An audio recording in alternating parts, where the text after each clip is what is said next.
President Obama speaks out against Republican criticism and details on an unusual manslaughter case. KOMU-8's Michael Lindquist has your First Nation report.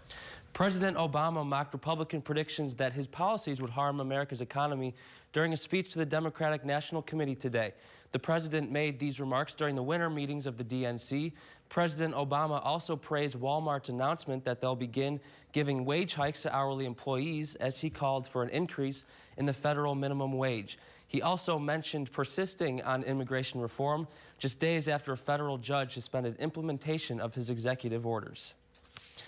The former First Lady of Virginia will spend a year behind bars on corruption charges. Maureen McDonald, wife of former Governor Bob McDonnell, was sentenced to serve that time at a federal prison close to home. A jury in September convicted the McDonalds of doing favors for a businessman in exchange for more than $165,000 in gifts. At sentencing, McDonald apologized to the people of Virginia and said her marriage is broken and her reputation is shattered. A man who assaulted a soccer referee who later died pleaded guilty to manslaughter today in Detroit. Basil Saad punched a referee during a soccer match, resulting in the referee's death.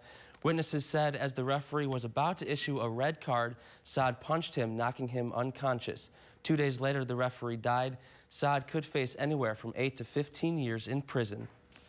And frigid temperatures plaguing most of the country have made their way down south, and Florida residents are having to cope with the cold. We all know about that. Temperatures in Tampa got as low as 34 degrees, which left the city under a freeze warning. Farmers are spraying cold water on crops to protect them from frigid temperatures, and safari staff are working to make sure animals stay warm overnight. And that's your first look around the nation. Now here's your world news. The gunman